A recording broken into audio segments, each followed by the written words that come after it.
Hey, and this is part two, round two, fight.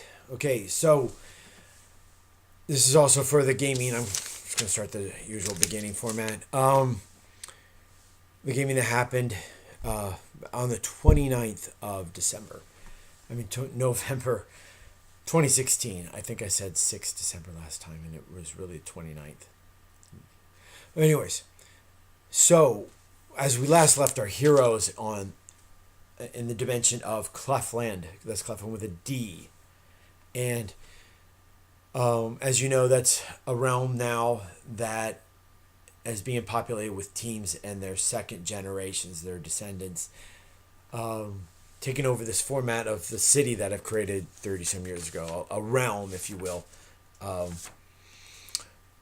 I'm going to go over some of the gaming that happened there. We start off in the county. The county of Hastings has we were only pretty much gamed with Tempest. Tempest and his wife Marie, they flew across the bay of Hastings and to the nearest time spot called Skullcap. It's built into the side of a cliff, and it even looks like the skull nose opening of like a skull and teeth. It's huge. And so when Tempest and Marie fly to it, they fly into the eyes and then go into the nose and actually inside a time spot and explore it a little bit. Find out, not much there, but it's a time spot nonetheless. It's the closest one to Hastings. We also gained a little bit of time of Thor. Thor Lord, who is one of the brothers of Marcus Lord and Tempest.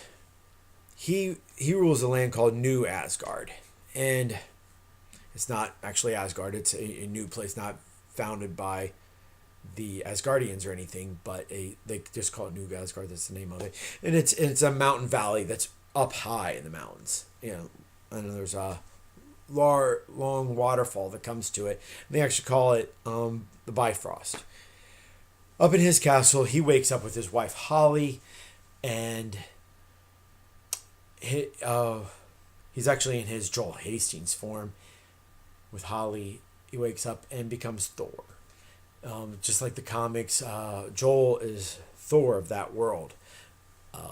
And he married Holly Day, who is a Kryptonian. There's a lot of story to them. So if you want to know, ask in the comments below. Subscribe, all that jazz. I should say it at the end. But when he turns into Thor, his son James wakes up, and James got a lot of crazy abilities, kind of like a solar elemental sort of thing. He can deal with sun powers because he's half Kryptonian, but he's also not half Asgardian, but mutant water elemental like his father. But he's got this solar power stuff, so he's really powerful, and we got the game with a little bit with them. Then we skip down to the Barony. That's where we've been able to game with Ray. Ray's playing Andrew. Andrew is the brother to the Baron. Baron Ray. Andrew is the Lord of Marrakesh. He brings Tristan Trent and makes him his page, who is also following him around all over. He's meeting with all the merchants of Marrakesh, and he's trying to get his arms wrapped around this is more set up for the adventures that will happen with the second gens as they eventually will adventure the realm. So he explores. He meets with all the merchants. He goes down to the docks where the floating ships are at, finding out that he's only got one. Goes also down to the docks by the water and is standing by for a bunch of ships coming from Hastings with supplies and stuff. Marrakesh is a little bit further away from things. It's on the coast, and it relies a lot on trade. But it's also a cliff city, so it's like very high, hundreds of feet high, in these Grand Canyon sort of inlets from the ocean. Also in the barony, the scion of the Baron, Lord Kyle and his sister Heather have been flying out, trying to check out these aqueducts and seeing what's wrong. Well, they found out that the aqueduct's water from the mountains has been turned and sent into a villa that is up there in the Piedmont of the mountains. And after they question a lot of the servants there, who will listen to anything they say because they're royals now, they find out that this is Lord Uther Pendragon, his villa, and that they all work for him. And he's also the Lord Commander of the armies that are coming back to Camelot. And that's adding more intrigue about this guy that they don't know much about. And they'll work on figuring out more of that story. And then we go down south to the duchy. Well, Duke Frank had sent his lords and ladies off to the cities that they were to rule. And he sent them off in his ship Juno. It's a lightning ship, like everybody had taken when they went off to these worlds. And he came from Red World. He's sending them out there. Well, first off, he sends Lord Owen Reese and his wife Lania and their kids to Topazia. Topazia is an island nation, if you will. And that's where he'll be ruling. He leaves Adrian, his 15, 16-year-old son, on board because there's a mission that is going down in Aztlan, the last in this route that Juno is taking, of dropping off these lords and ladies at their... The ship is cloaked so as not to disturb dragons that are heavy in this new Cleftland. Well,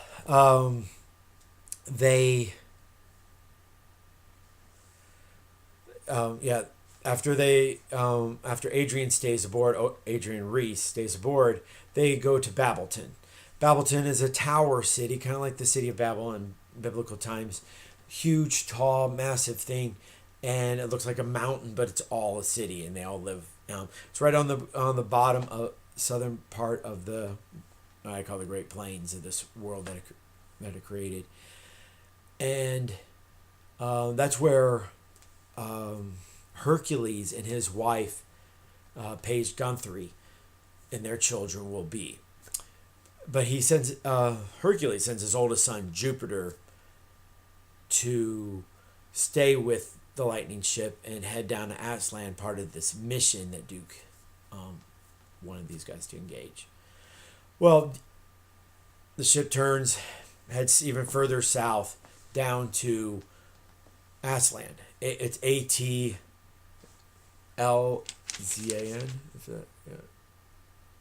Yeah.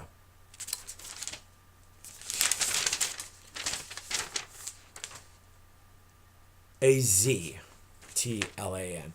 And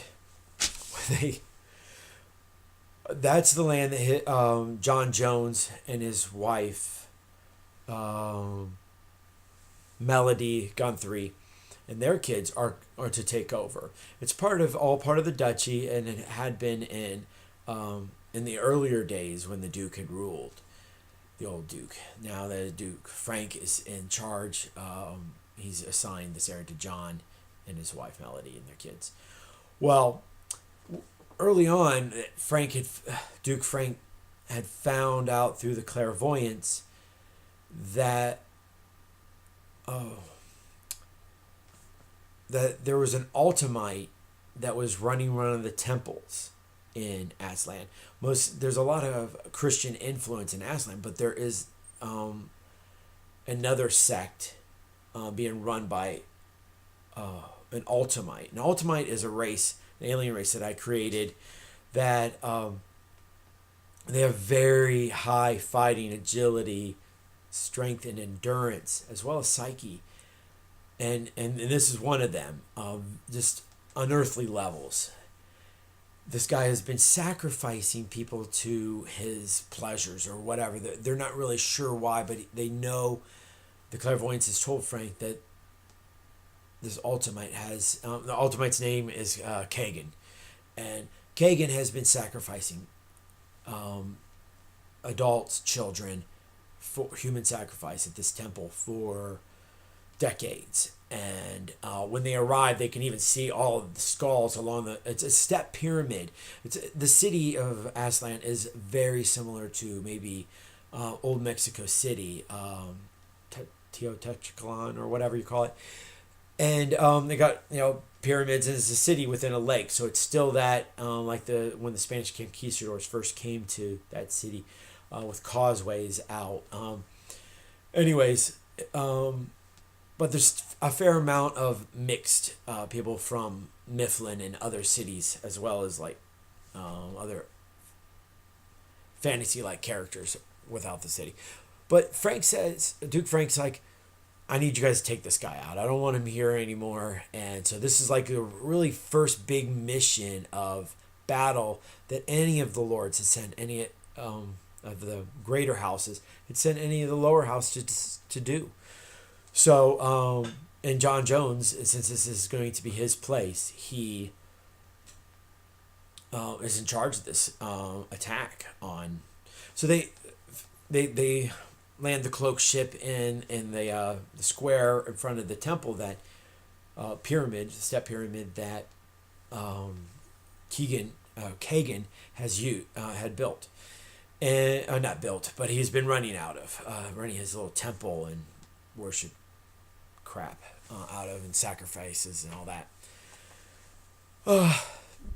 Jupiter doesn't take long. All the families exit the ship. It doesn't take long for Jupiter to call for Kagan to come out and meet his doom, if you will, because Jupiter is the son of Hercules, and he's not small-mouthed, and he's willing to, hey, my dad's had thousands of adventures. I've spent 20 years on the red planet, red world, and I finally get the chance off. I want to do some of my adventures. And he's got all these powers that Chris created for the character, and he wanted to.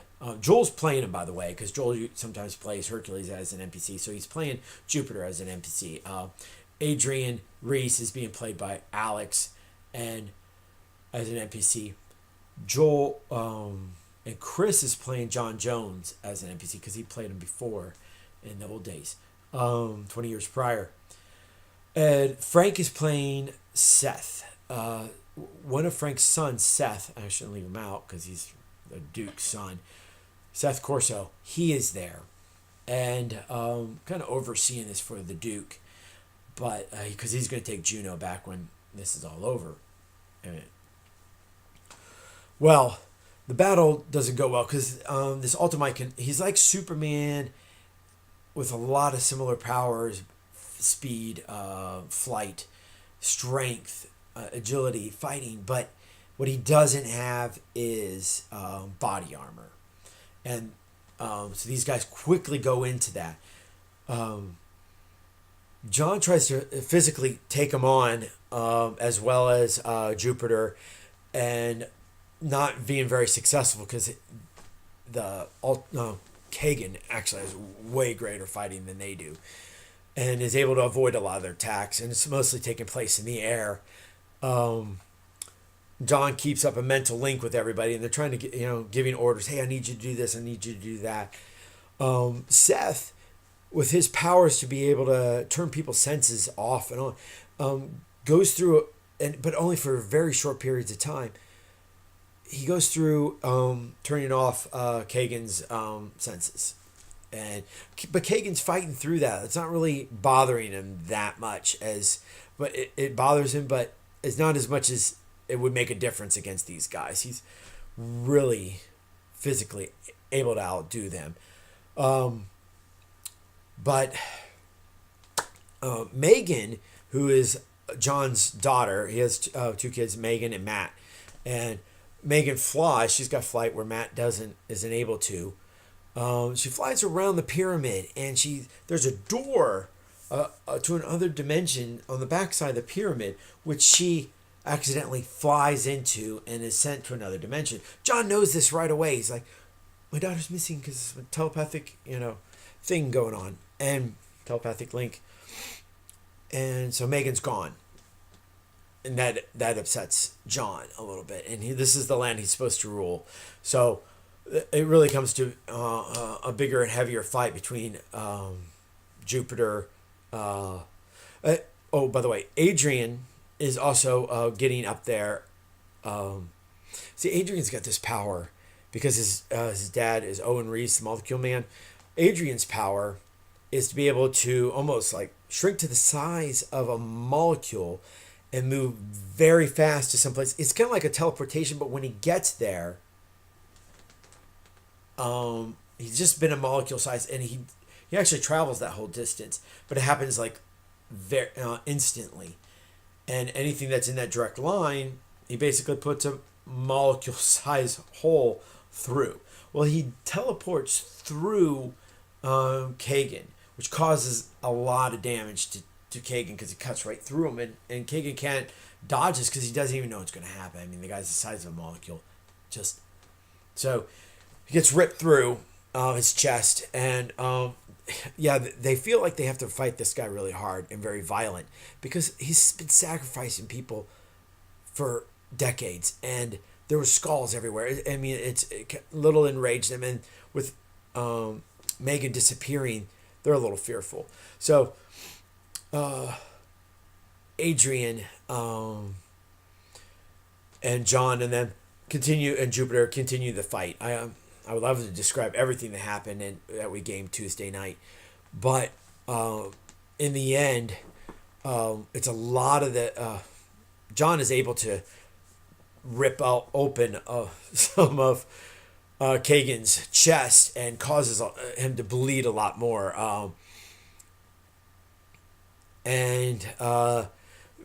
Because of his strong endurance, he's just able to endure the crap he's dealing with. He's like, I'll figure it out later. Let me just beat these guys.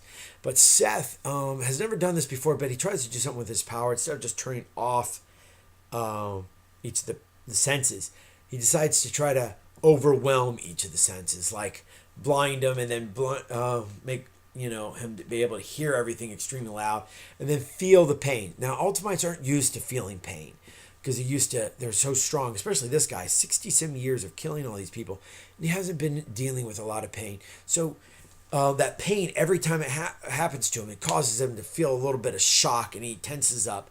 This helps John and Jupiter in the fight as they take him down to the ground. John eventually has to use his shield that was given to him by Lord Owen Reese. It was given to him really by the Duke, but created by Owen Reese. It's this indestructible material called nolium, yeah, and it's the same material that all of Mifflin is built. And he puts the shield, phases into or low density. Into Kagan, and Kagan dies. It kind of like splits him in two from his arm down. He falls on the steps where he had been draining blood out of people for decades, and that was basically the steps up to this temple were blood red. He falls. But the next order is that Megan is still missing.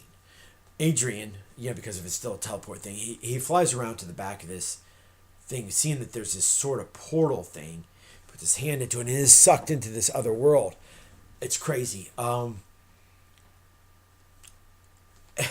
realizes another person is gone.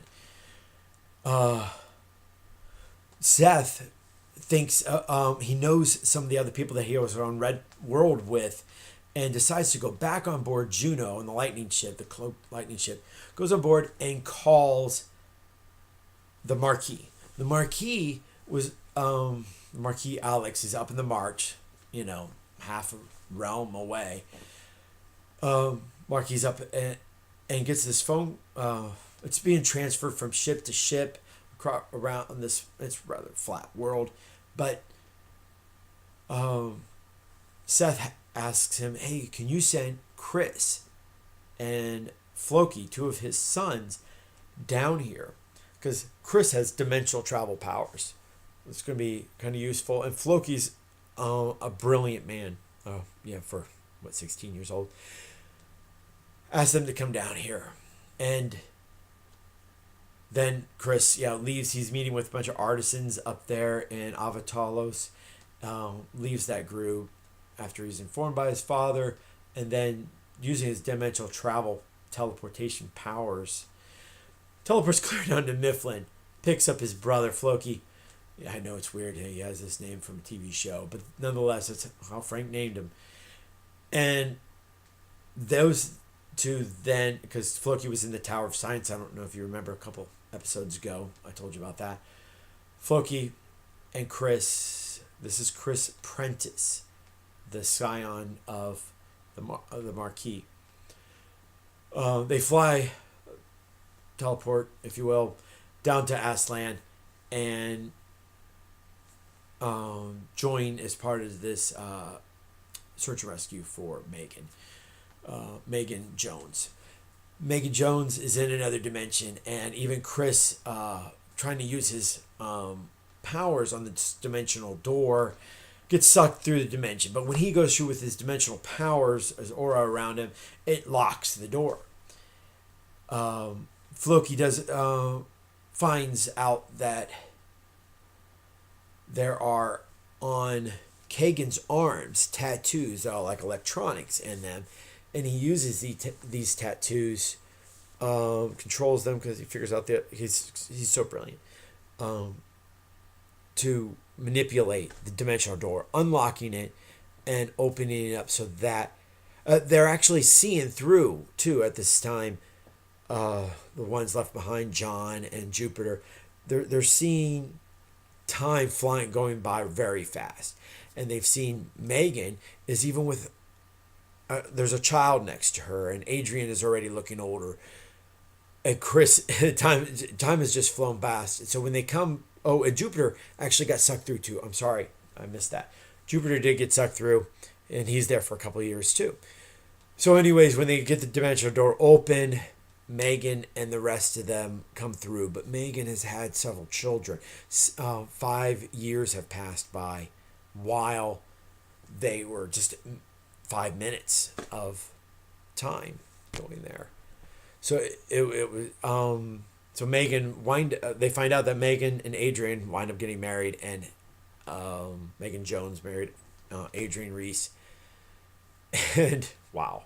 They have 2 kids, and she's got one on the way. Jupiter brings through a wife from this other world that they were at, and Chris Prentice, Jupiter Olympia, and then Chris Prentice comes through, and just 6 months has passed by. But they're also telling that the world that they went to there was no powers. There was science and things on this planet. But so they had to survive without powers. And so that's something that they've never done. And that will conclude what we've gamed last week. Too bad you can't have Talking Jody, the show that Frank and the guys have. After we get done gaming every night, they talk about what happened that night. Love to add that. Maybe someday they'll start recording what they're saying and talking about. And then add that. So... have another good one. If you have any comments about anything I've been saying, comment. Where's my finger? Comment below or subscribe. And I'll see you next week.